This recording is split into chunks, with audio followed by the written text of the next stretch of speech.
L'encouragement des dignitaires coptes à châtier Moussa. Cet événement extraordinaire que fut la victoire de Moussa et la soumission des magiciens sur lesquels les Coptes comptaient, ne fit qu'augmenter la mécréance, l'entêtement et l'éloignement des Coptes vis-à-vis de la vérité. Allah dit, et les notables du peuple de Pharaon dirent, « Laisseras-tu Moussa et son peuple semer le désordre sur terre et lui permettras-tu de te délaisser, toi et tes divinités ?» Il dit, « Nous allons massacrer leurs fils et asservir leurs femmes. Nous aurons le dessus sur eux et les dominerons. » Moussa dit à son peuple, « Demandez aide auprès d'Allah et soyez patients, car la terre appartient à Allah. Il en fait hériter qui il veut parmi ses serviteurs, et la fin heureuse sera pour les pieux. » Ils dirent, « Nous avons été persécutés avant que tu ne viennes à nous et après ton arrivée. » Il dit, « Il se peut que votre Seigneur détruise votre ennemi et vous donne la succession sur terre. Et il verra ensuite comment vous agirez. » Allah mentionne la manière dont les dignitaires et les puissants coptes du peuple de Pharaon l'ont incité à persécuter Moussa et à s'opposer à lui, au lieu de croire en son message, par la mécréance, le rejet et le mal. Ils lui dirent, « Laisseras-tu Moussa et son peuple semer le désordre sur terre, et lui permettras-tu de te délaisser, toi et tes divinités ?» Ils ont prétendu qu'Allah les avilisse, que l'appel de Moussa à l'adoration d'Allah l'unique et au rejet de tout ce qui est en dehors de lui était une corruption comparée à la croyance des Coptes, qu'Allah les maudisse. Certains ont lu le verset en disant, ce qui donne, « Lui permettras-tu de te délaisser, toi et ton adoration ?»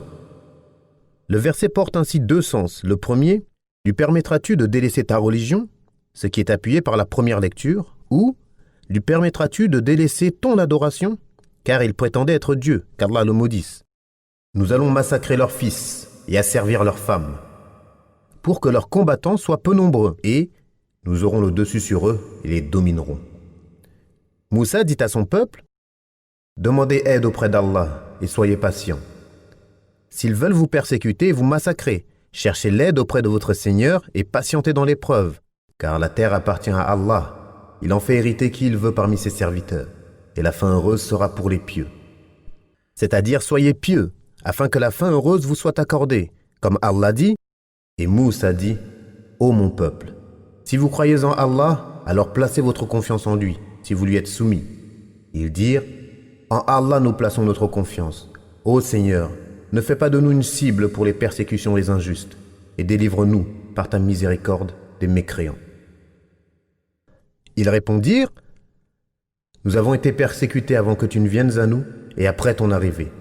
C'est-à-dire que nos enfants étaient tués avant et après ton arrivée. » Moussa leur répondit, « Il se peut que votre Seigneur détruise votre ennemi et vous donne la succession sur terre, et il verra ensuite comment vous agirez. » Allah dit, « Nous envoyâmes effectivement Moussa avec nos signes et une preuve évidente vers Pharaon, Haman et Qaroun. Mais ils dirent, « Magicien, grand menteur. » Pharaon était le roi et Haman son ministre. Quant à Qaroun, il était issu du peuple de Moussa, mais il professait la religion de Pharaon et des notables. Il était immensément riche, comme nous le verrons dans son récit plus tard, si Allah le veut. Puis, quand il leur eut apporté la vérité de notre part, ils dirent, « Tuez les fils de ceux qui ont cru avec lui, et laissez leurs femmes. » Mais les ruses des mécréants ne vont qu'en pure perte. Le massacre des garçons après la prophétie de Moussa visait à mépriser, humilier et réduire le nombre des enfants d'Israël, afin qu'ils restent faibles et incapables de tenir tête aux Coptes qui se méfiaient d'eux. Mais cela fut inutile, et ils ne purent repousser le décret de celui qui dit à la chose soit, et elle est. Et Pharaon dit, « Laissez-moi tuer Moussa, et qu'il invoque son Seigneur. Je crains qu'il ne change votre religion, ou qu'il ne fasse apparaître le désordre sur terre. » C'est pourquoi les gens disent par ironie, « Pharaon se fait l'apôtre du bien. » C'est l'origine de cette expression, car Pharaon a prétendu craindre que Moussa n'égare les gens. Moussa lui dit, « Je cherche protection auprès de mon Seigneur, qui est aussi le vôtre, contre tout orgueilleux qui ne croit pas au jour du jugement. » C'est-à-dire, je me mets sous la protection d'Allah et cherche refuge auprès de lui contre le mal de Pharaon et de tout autre, contre tout orgueilleux, tyran obstiné, qui ne considère pas et ne craint pas le châtiment et la punition d'Allah, car il ne croit ni en l'au-delà, ni en la rétribution. C'est pourquoi Moussa dit, « Contre tout orgueilleux qui ne croit pas au jour du jugement. » Le croyant de la famille de Pharaon. Allah dit, « Et un homme croyant de la famille de Pharaon, qui dissimulait sa foi, dit, Tuez-vous un homme parce qu'il dit « Mon Seigneur est Allah » alors qu'il est venu à vous avec les preuves évidentes de la part de votre Seigneur? Si c'est un menteur, son mensonge sera à son détriment. Tandis que s'il est véridique, alors une partie de ce dont il vous menace vous atteindra.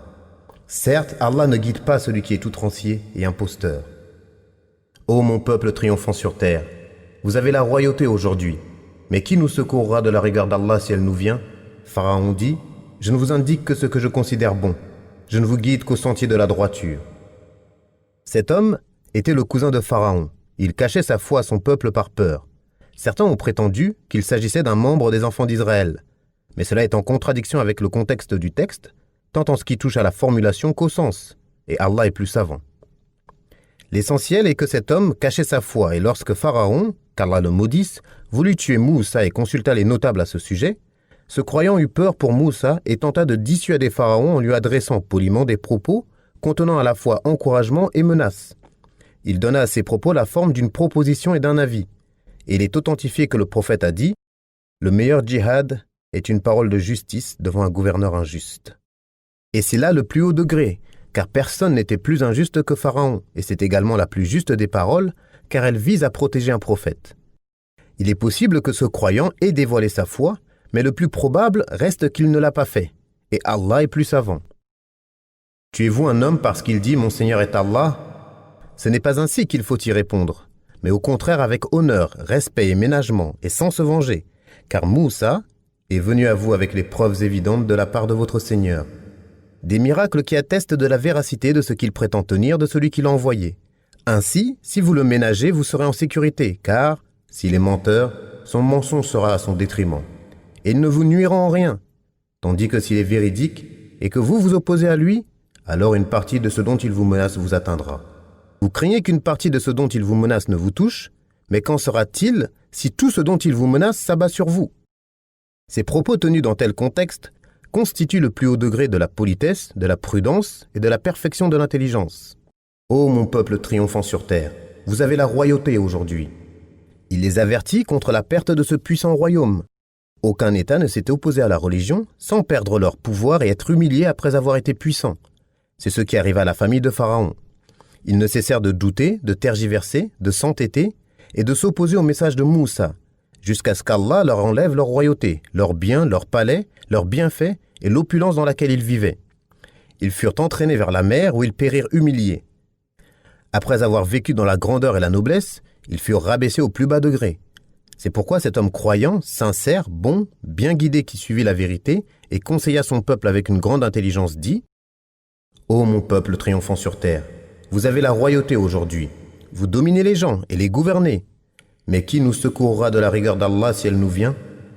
Même si votre nombre et votre force étaient plusieurs fois supérieurs à ce qu'ils sont aujourd'hui, cela ne nous servirait à rien et ne saurait vous éviter le châtiment du maître de la royauté. » Pharaon dit, pour répondre à tout cela, « Je ne vous indique que ce que je considère bon. Je ne vous dis que ce que je sais. Je ne vous guide qu'au sentier de la droiture. » Et ce sont là deux mensonges, car il avait la certitude en son fort intérieur que Moussa était venu avec la vérité provenant d'Allah, mais il affichait le contraire par tyrannie, transgression et mécréance. Ainsi Allah mentionne que Moussa lui répondit « Tu sais très bien que ces miracles, seul le Seigneur des cieux et de la terre les a accomplis comme autant de preuves claires. Et certes, ô Pharaon, je te vois voué à la perte. » Pharaon voulut donc les chasser du pays. Alors nous les noyâmes tous, lui et ceux qui étaient avec lui. Et après lui, nous dîmes aux enfants d'Israël, « Habitez cette terre. Puis lorsque viendra l'heure promise du jour dernier, nous vous ferons tous venir en foule. » Puis, lorsque nos signes clairs leur parvinrent, ils dirent, « C'est là une magie évidente. » Ils les nièrent injustement et orgueilleusement, tandis qu'en leur fort intérieur, ils y croyaient avec certitude. Regarde donc ce qu'il est advenu des corrupteurs. Pharaon mentit aussi lorsqu'il dit, « Je ne vous guide qu'au sentier de la droiture. » Car il n'était pas bien guidé, mais bien dans la stupidité, l'égarement, l'abrutissement et l'arrogance. Il fut parmi les premiers à adorer les statues et les idoles, puis il appela son peuple ignorant et égaré à le suivre et lui obéir. Ils le suivirent et crurent en sa mécréance et ses absurdités lorsqu'il prétendit être Dieu. Allah dit, et Pharaon fit une proclamation à son peuple et dit, « Ô mon peuple, le royaume d'Égypte ne m'appartient-il pas ainsi que ces canaux qui coulent à mes pieds ? N'observez-vous donc pas? Ne suis-je pas meilleur que ce misérable qui sait à peine s'exprimer? S'il est véridique, pourquoi ne lui a-t-on lancé des bracelets d'or? Pourquoi les anges ne l'ont-ils pas accompagné? Ainsi chercha-t-il à étourdir son peuple, et ainsi lui obéirent-ils, car ils étaient des gens pervers. Puis lorsqu'ils nous eurent irrités, nous nous vengeâmes d'eux et les noyâmes tous. Nous fîmes d'eux un antécédent et un exemple pour leurs successeurs. Il lui montra les grands miracles, mais il renia la vérité et désobéit. Puis tourna le dos précipitamment. Il rassembla les gens et leur proclama « Je suis votre Seigneur, le Très-Haut ». Allah le saisit donc d'une punition exemplaire dans l'au-delà et dans la vie d'ici-bas. Il y a vraiment là une leçon pour celui qui craint. Et nous avions envoyé Moussa, avec nos miracles et une preuve évidente, à Pharaon et ses notables. Mais ils suivirent l'ordre de Pharaon, bien que l'ordre de Pharaon n'était pas raisonné. Il précédera son peuple au jour de la résurrection. Il les mènera en enfer, et quelle détestable destination. Et ils sont poursuivis par une malédiction ici-bas et au jour de la résurrection. Quel détestable don leur sera fait. L'essentiel est de montrer le mensonge de Pharaon lorsqu'il dit « Je ne vous indique que ce que je considère bon » ou « Je ne vous guide qu'au sentier de la droiture ». Allah dit « Et celui qui avait cru dit « Ô mon peuple, je crains pour vous un jour semblable à celui des coalisés, un sort semblable à celui du peuple de Nuh, Ad et Thamoud, et de ceux qui vécurent après eux. Pourtant, Allah ne veut faire subir aucune injustice aux serviteurs. Ô mon peuple, je crains pour vous le jour de l'appel mutuel, le jour où vous tournerez le dos, sans qu'il y ait pour vous de protecteur contre Allah. Et celui qu'Allah égare n'a point de guide. Certes, Youssouf vous est venu auparavant avec les preuves évidentes, mais vous n'avez jamais cessé d'avoir des doutes sur ce qu'il vous avait apporté. Et lorsqu'il mourut, vous dites alors « Allah n'enverra jamais de messager après lui ». C'est ainsi qu'Allah égare celui qui dépasse les limites et qui doute. Ceux qui discutent les miracles d'Allah, sans qu'aucune preuve ne leur soit venue, leur action est détestable auprès d'Allah et auprès de ceux qui croient. C'est ainsi qu'Allah scelle le cœur de tout orgueilleux tyran. L'allié d'Allah les mit en garde contre le fait de renier le messager d'Allah Moussa, contre le châtiment qui a atteint les communautés avant eux, comme le peuple de Nuh, Ad et Thamoud, et de ceux qui vécurent après eux jusqu'à leur époque. Cela fut un argument irréfutable, qu'Allah opposa aux gens sur terre attestant de la véracité du message des prophètes, du châtiment qu'il déversa sur les ennemis qui les reniaient, et de la manière dont Allah sauva ses alliés qui suivirent les prophètes. Il leur fit craindre le jour de la résurrection, qui est le jour de l'appel mutuel, le jour où les gens s'appelleront les uns les autres, alors qu'ils préféreront s'enfuir mais ne le pourront pas. Ce jour-là, l'homme dira « Où fuir ?» Mais non, il n'y a aucun refuge. Ce jour-là, tous reviendront vers ton Seigneur. Ô peuple des djinns et des hommes, si vous pouvez sortir du domaine des cieux et de la terre, alors faites-le. Mais vous ne pourrez en sortir qu'à l'aide d'un pouvoir immense. Quel bienfait de votre Seigneur nierez-vous? On enverra sur vous du feu et du cuivre, et vous ne serez pas secourus. Quel bienfait de votre Seigneur nierez-vous? Selon une autre lecture, cela indique la fuite, et ainsi peut désigner le jour de la résurrection, ou le jour où Allah a battu sur eux son châtiment, et où ils auraient voulu fuir. Quand ils sentirent notre châtiment, ils s'enfuirent hâtivement. Ne vous enfuyez pas, retournez plutôt au grand luxe dans lequel vous étiez dans vos demeures, afin que l'on vous interroge. Puis, il les informa de la prophétie de Youssouf en Égypte, et sa bonté envers les gens concernant leur vie d'ici-bas et l'au-delà. Et ce prophète que voici fait partie de sa descendance. Il appelle les gens à l'unicité d'Allah, à son adoration et à ne rien lui associer dans la création. Il leur parla des gens d'Égypte à cette époque qui, de nature, reniaient la vérité et s'opposaient aux messagers. C'est pourquoi il dit « Mais vous n'avez jamais cessé d'avoir des doutes sur ce qu'il vous avait apporté. Et lorsqu'il mourut, vous dites alors « Allah n'enverra plus jamais de messager après lui. » Mais vous avez menti en cela. Et ainsi il dit « C'est ainsi qu'Allah égare celui qui dépasse les limites et qui doute. Ceux qui discutent les miracles d'Allah sans qu'aucune preuve ne leur soit venue. Ils rejettent les arguments, les preuves et les signes de son unicité sans aucun argument ou preuve émanant d'Allah. C'est une chose qu'Allah déteste au plus haut point, c'est-à-dire les gens qui agissent ainsi. C'est ainsi qu'Allah scelle le cœur de tout orgueilleux tyran.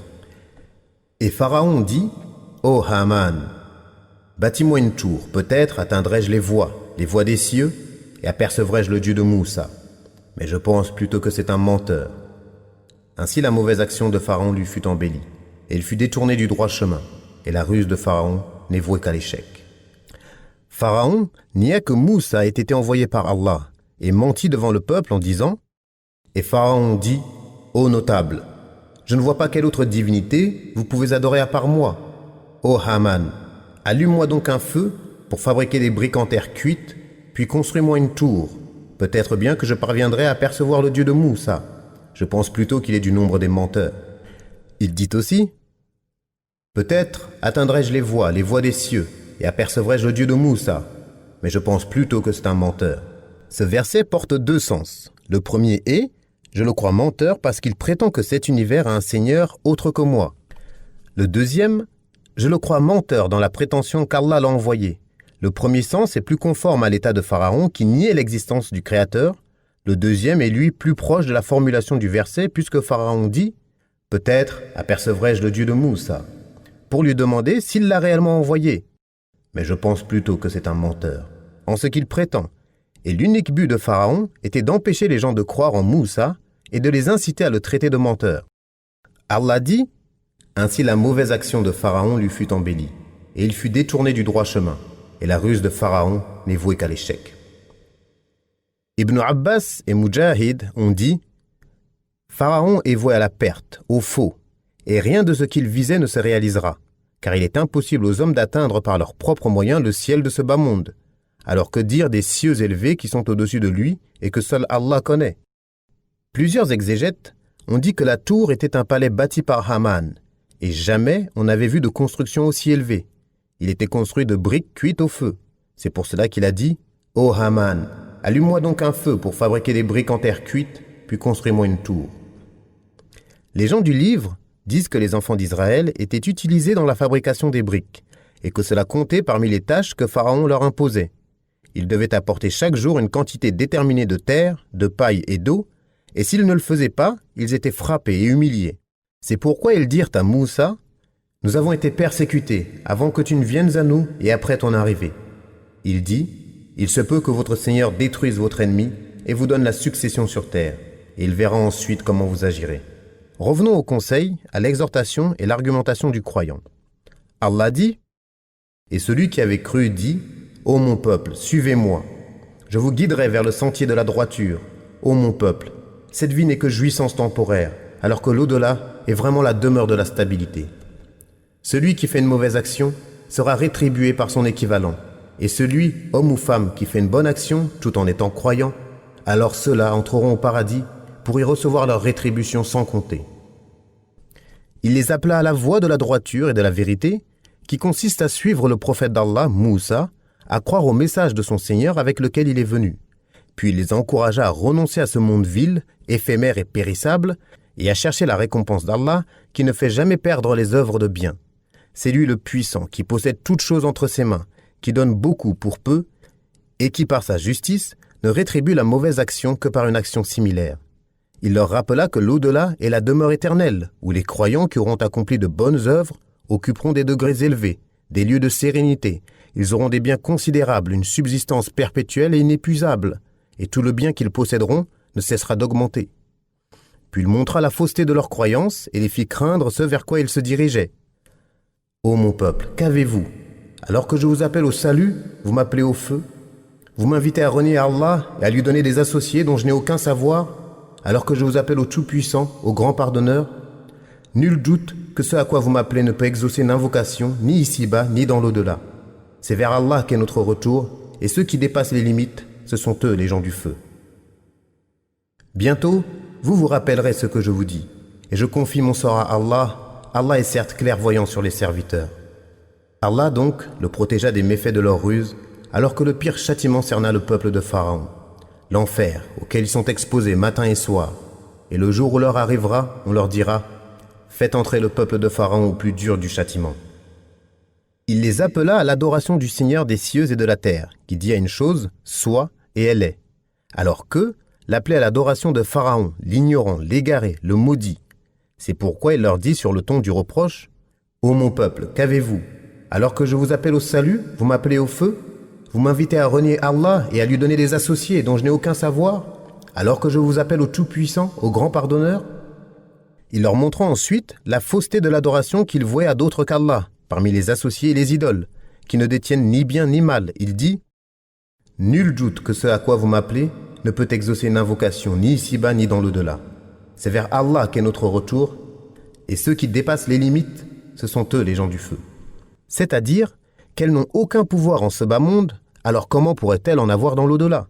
Quant à Allah, il est le créateur et le pourvoyeur de subsistance aux créatures pieuses ou dépravées. Il est celui qui fait vivre et fait mourir les serviteurs, puis les ressuscitera et fera entrer les obéissants au paradis et les désobéissants en enfer. Puis, il les menaça contre l'obstination en disant « Bientôt, vous vous rappellerez ce que je vous dis, et je confie mon sort à Allah. Allah est certes clairvoyant sur les serviteurs. » Allah dit « Allah donc le protégea des méfaits de leur ruse. » C'est-à-dire qu'en réprouvant cela, il fut préservé du châtiment qui les toucha en raison de leur mécréance et de leur ruse pour détourner les gens de la voie d'Allah et les tromper par toutes sortes d'artifices. C'est pourquoi le pire châtiment cerna les gens de Pharaon, l'enfer, auquel ils sont exposés matin et soir. Ainsi leurs âmes, dans le monde de la tombe, Barzakh, sont exposées matin et soir à l'enfer.